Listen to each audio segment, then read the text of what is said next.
I got thinking I hadn't said much to my grandbaby. So I wrote her a little letter, and I'm going to read it to you. We got new parents back here. This is copyrighted material. If you were to use it, I'd have to sue you. It'll be a while though before you'll need it. Can you hear me? Barely. All right, barely. Hello. Yeah, okay. To Ella, you are at a very interesting point in your life. This is your last year of high school.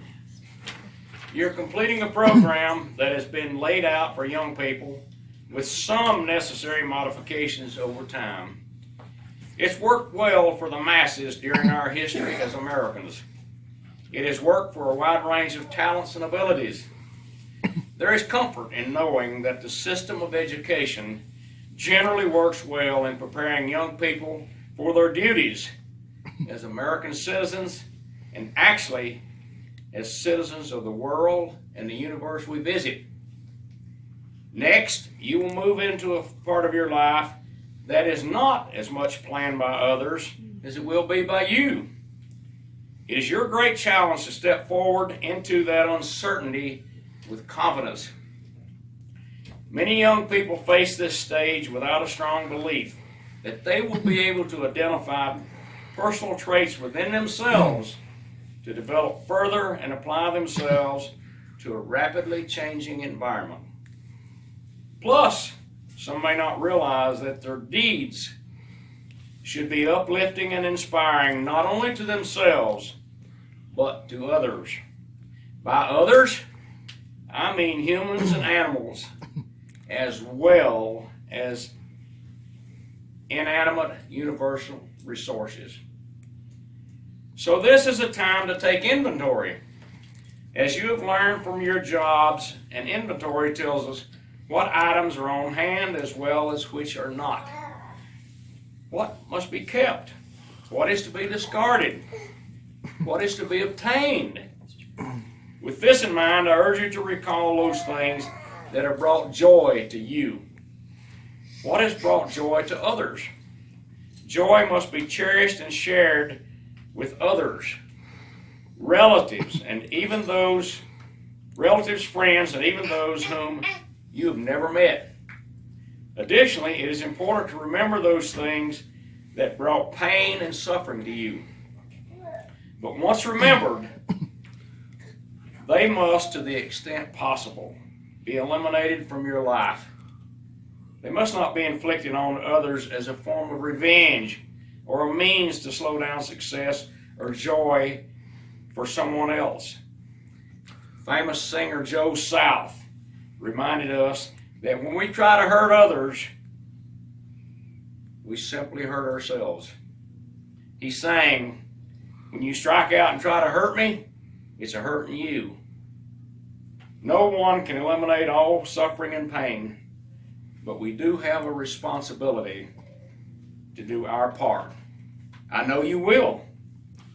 Remember this. Too often people forget how they drove a fear out of their lives. I mean this literally and figuratively. You should recall how you learned to drive a car, and quite capably, I might add, on the open roads of America. You did not merely get in and drive one day. Instead, you watched other experienced drivers.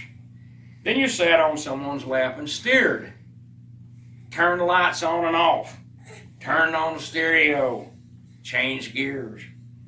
You learned one step at a time until we began to allow you to drive on our own private road.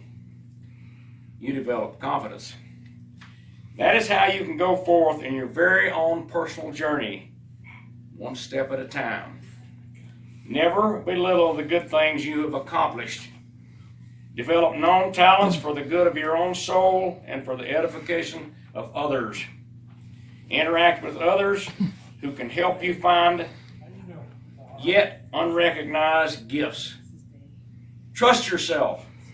Trust friends and relatives who inspire you. We all need a great deal of encouragement throughout life. You are blessed with a personality that draws people to you. Love people and appreciate them. Show gratitude. Recognize past accomplishments. They provide fuel for achieving future goals. Do not belittle learning to swim, ride a bicycle, sing in front of hundreds, settle a dispute among schoolmates with kindness and understanding in the 4th grade. I am purposely omitting many of the things you have done. That is so that you can stroll back down memory lane and restore them to their rightful place in your mental diary. But keep humble about them, even while you recognize that they have built up much needed confidence. The confidence to act of your own volition and react with reason on the environment. You will need to discern what is good and evil. Then you must work for the overall good. I trust that you will. It has been one of my greatest pleasures in life to watch you grow physically, intellectually, emotionally, and spiritually. You have transported me back in time to my own childhood. You have helped me clarify things I need to do in life. You've inspired me to be more optimistic about our future as I watch you seek peace, truth, and joy in your generation.